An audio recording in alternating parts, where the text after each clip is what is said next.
Okay, thank you for tuning in today, everyone. It is a little bit different. Today I am going to be reading virtually. However, it does not change. We are on day 20. I'm not in my book today, unfortunately, but by tomorrow we'll be back to normal. Okay, day 20. Eliphaz's response continues. Job, chapter 5, verses 1 through 27. Cry for help, but will anyone answer you? Which of the angels will help you? Surely resentment destroys the fool, and jealousy kills the simple.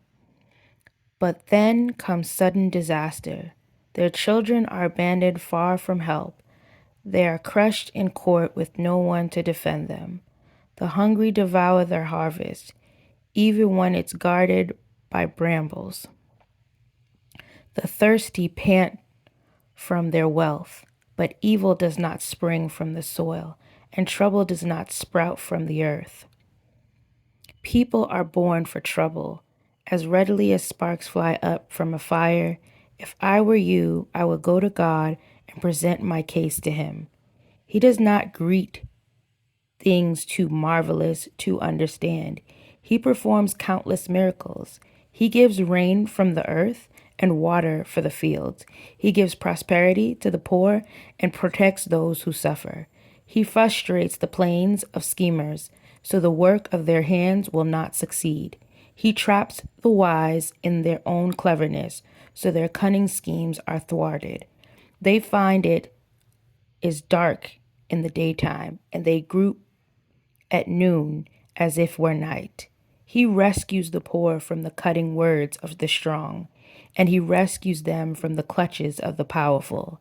And so, at last, the poor have hope, and the snapping jaws of the wicked are shut. But consider the joy of those corrected by God. Do not despise the discipline of the Almighty when you sin.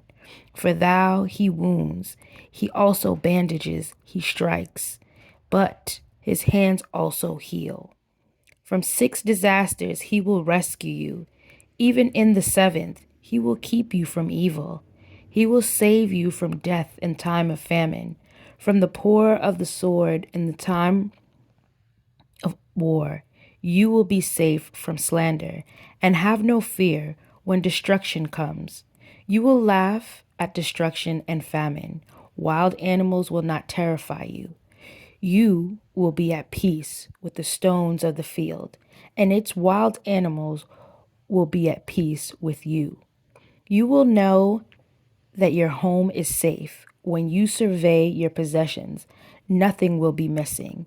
You will have many children. Your descendants will be as plentiful as grass.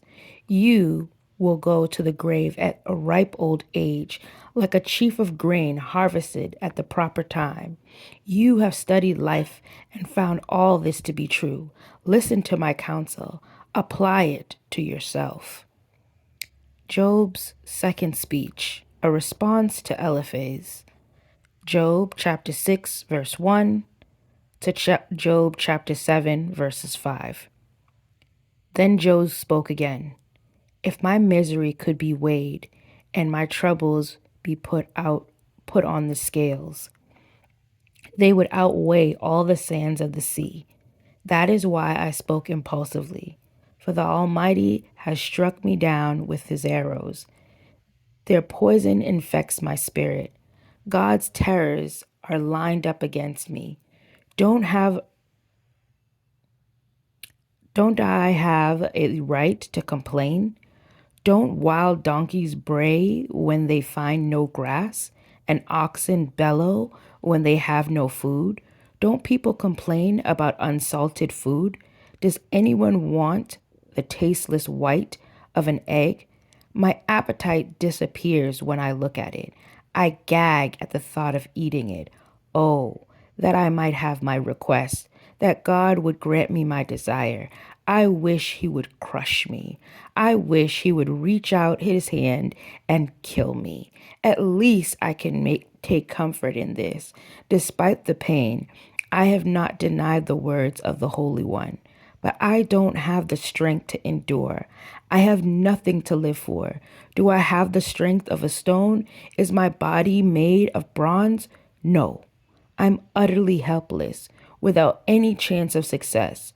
One should be kind to a fainting friend. But you accuse me without any fear of the Almighty. My brothers, you have proved as unreliable as a seasonal brook that overflows its banks in the spring when it is swollen with ice and melting snow. But when the hot weather arrives, the water disappears. The brook vanishes in the heat. The caravans turn aside to the refresh, but there's nothing to drink, so they die. The caravans from Tema search for these water. The travelers from Sheba hope to find it. They count on it, but are disappointed. When they arrive, their hopes are dashed. You too have given no help. You have seen my calamity, and you are afraid. But why? Have I ever asked you for a gift? Have I begged for anything of yours for myself? Have I asked you to rescue me from my enemies or to save me from the ruthless people? Teach me, and I will keep quiet. Show me what I have done wrong. Honest words can be painful, but do you what do your criticisms amount to? Do you think your words are convincing when you disagreed my cry of desperation? You would even send an orphan into slavery or sell a friend? Look at me. Would I lie to you to your face? Stop assuming my guilt, for I have done no wrong. Do you think I am lying? Don't I know the difference between right and wrong? It's not all human life a struggle. Our lives are like that of a hired hand, like a worker who longs for the shade, like a servant waiting to be paid. I, too, have been assigned months of futility, long and weary nights of misery. Lying in bed, I think, when will it be morning? But the night drags on, and I toss till dawn.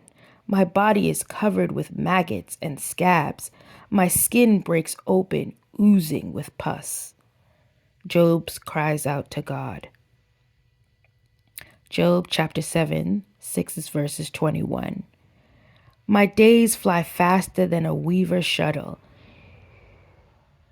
They end without hope. Oh God, remember that my life is but a breath, and I will never again feel happiness. So me now, but not for long. You will look for me, but I will be gone, just as a cloud dissipates and vanishes. Thus who die will not come back. They are gone forever from their home, never to be seen again. I cannot keep from speaking. I must express my anguish. My bitter soul must complain. Am I a sea monster or a dragon that you must place me under guard? I think my bed will comfort me and sleep will ease my misery. But then you shatter me with dreams and terrify me with visions. I would rather be strangled, rather die than suffer like this. I hate my life and I don't want to go on living. Oh, leave me alone for my few remaining days.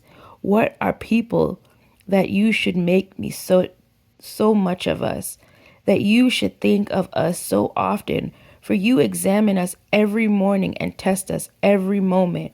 Why won't you leave me alone, at least long enough for me to swallow?